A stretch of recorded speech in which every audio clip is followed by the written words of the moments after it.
Everyone knows about fight or flight. If something scares you, your body is supposed to do one of two things: fight the danger or run away from it. But that is not always what happens. Sometimes, when fear hits, your body chooses a third option: nothing. You do not run. You do not fight. You just freeze. Your muscles lock. Your voice disappears. Your brain goes blank. And even though every part of you wants to move, you just stand there, like your body has stopped listening. It feels like weakness. It feels like failure. It feels like your survival system has completely broken. But the strange thing is, freezing is not a mistake. It is one of the oldest survival responses in the human body. Long before people had cities, phones, cars, doors, or police, our ancestors lived in a world where hesitation could mean death. And in that world, sometimes the smartest thing your body could do was become completely still. So why do we freeze when scared?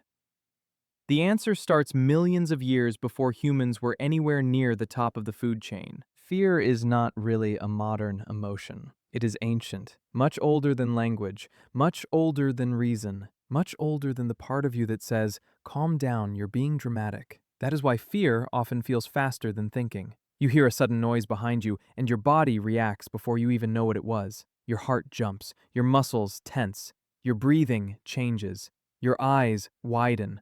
And only after all of that does your conscious brain catch up and say, "Oh, it was just a bin falling over." This happens because fear is built for speed. If an animal in the wild waited to carefully analyze every possible threat, it would not survive very long. A rustle in the grass could be wind, or it could be a predator. And if you wait too long to decide, the decision might be made for you. So the brain developed fast threat detection systems. Not perfect systems, fast ones. Because when it comes to survival, a false alarm is better than no alarm.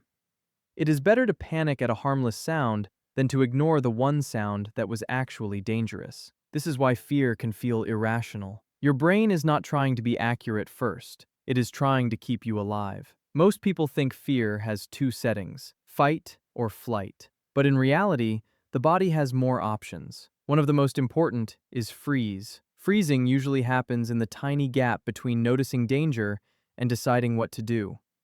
It is like the brain slams the pause button. For a moment, movement stops. The body becomes still. The senses sharpen. The brain tries to gather information. Where is the threat? Did it see me? Can I escape? Should I hide? Should I fight? This pause can happen in a fraction of a second. You might not even notice it. But in dangerous situations, that frozen moment can matter. Imagine an early human walking through tall grass. They hear something, a branch snaps. If they immediately run, they might reveal their position. If they immediately attack, they might attack nothing. But if they freeze, they can listen. They can scan. They can work out where the danger is. Freezing is not always giving up. Sometimes, freezing is the body saying, "Do not move until we know what we are dealing with." That is why so many animals freeze too. A rabbit freezes in a field. A deer freezes in headlights. A mouse freezes when it hears a predator. Stillness can make an animal harder to notice. Many predators are extremely sensitive to movement. If you move, you become obvious. If you stay still, you might disappear into the background. So freezing is not some strange human glitch. It is a survival strategy written deep into animal bodies. When someone freezes, it can look like nothing is happening, but inside the body, a lot is happening. The nervous system is flooding the body with stress signals. Adrenaline rises, heart rate changes, blood shifts toward muscles. The body prepares for sudden action. Your eyes may open wider to take in more visual information. Your hearing can become more focused. Pain may become less noticeable. Your digestion slows down, because digestion is not very important when something might kill you. Your body is basically saying, "We can deal with lunch later." This is why fear can feel physical. It is not just in your head, your whole body gets recruited. But during freezing, all of that energy is held back. It is like pressing the accelerator and the brake at the same time.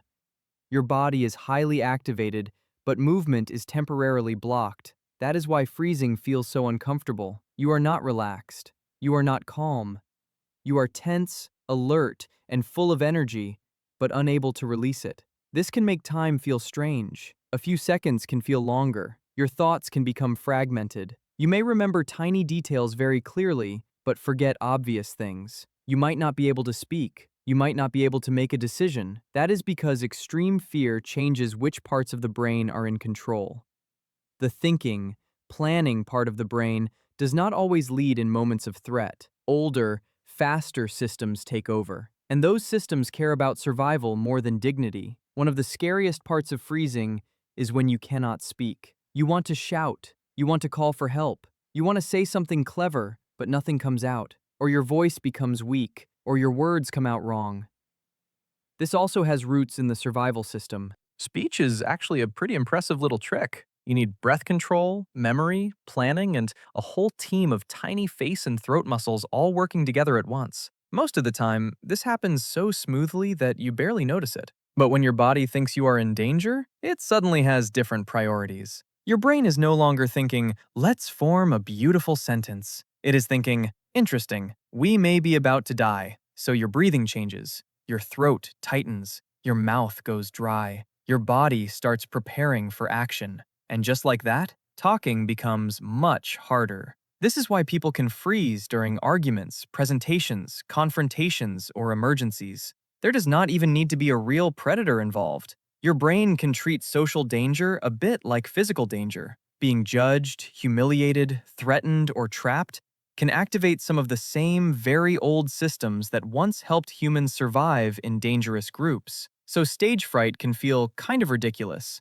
You are not being chased by a tiger. You are standing in front of people with PowerPoint slides. But to your nervous system, a hostile group can still feel like a serious problem. For early humans, being rejected by the group was not just awkward. It could be dangerous. The group meant food, protection, warmth, and survival. So, modern social fear is not as modern as it looks. When everyone is staring at you, your body can react as if your place in the tribe is being reviewed by a very unfriendly committee. And again, it may freeze. Freezing can be useful, but it can also become a problem because the body is not always amazing at telling the difference between real danger, remembered danger, and imagined danger. A person might freeze during a test, during a difficult conversation, when someone raises their voice, when they receive bad news, or when they need to act quickly. The body hits pause, even when taking action would actually help. This is especially common when the brain feels overwhelmed. If fighting seems impossible, and running away also seems impossible, the nervous system may choose stillness. Not because you made a strategic decision to become furniture, not because you are lazy, and not because you are weak. It is just the body trying to protect itself with the tools it has. In more extreme situations, freezing can go even further. Some animals become completely limp or play dead. This is another survival response. If escape is impossible, shutting down movement can sometimes reduce struggle and make a predator lose interest. In people, these shutdown responses can be very confusing afterwards. You might ask yourself, why didn't I move? Why didn't I shout? Why didn't I do something? But fear responses are not moral choices. They are automatic body states. You do not calmly open a menu and select fight, flight, or freeze. Your nervous system chooses before your conscious mind has fully arrived. One reason freezing feels so bad afterwards is that humans tell survival stories backwards.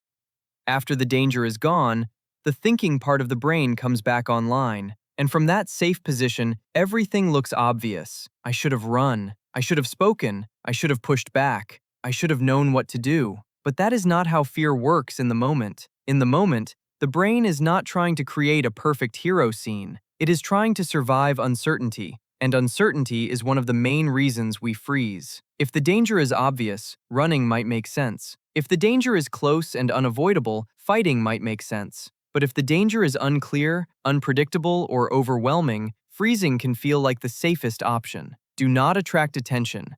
Do not make it worse. Do not move until you understand what is happening. And this logic still appears in everyday life. If you hear a strange noise in your house at night, you might freeze to listen.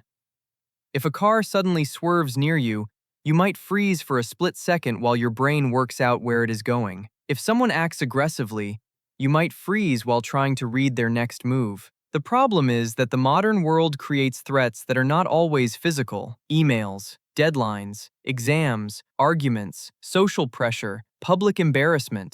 Your nervous system was built for predators and tribes, and now it has to deal with notifications and awkward conversations. So, naturally, it sometimes presses the wrong button. You cannot completely remove the freeze response, and honestly, you probably would not want to. It exists for a reason, but you can learn to recognize it. One of the most useful things is noticing the early body signs: the tight chest, the locked jaw, the blank mind, the shallow breathing, the feeling of being stuck. Once you notice it, small physical actions can help tell the nervous system that you are not completely trapped. Move your fingers, press your feet into the floor, slow your breathing. Look around and name what you see. Turn your head, relax your shoulders. Say one simple sentence. The goal is not to become fearless. The goal is to remind the body that action is possible. Freezing gets stronger when the body feels like there are no options. Even a small movement can start to break the spell. This is also why training helps. Fire drills, self-defense practice, public speaking practice, and emergency routines all give the brain a script. And under fear, the brain loves scripts. It does not want to invent a plan from scratch while panicking. It wants something familiar to grab onto. So why do we freeze when scared? Because fear is older than thought.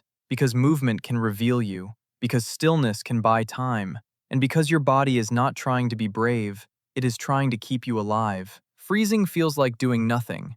But inside, your body is making a fast survival calculation. Listen, scan, stay hidden. Do not make it worse. Wait for the next move. Sometimes that response protects us. Sometimes it traps us. But it is not weakness. It is an ancient reflex from a world where the difference between moving and not moving could be the difference between being seen and surviving. So the next time fear makes your body freeze, remember, your brain is not broken. It is old.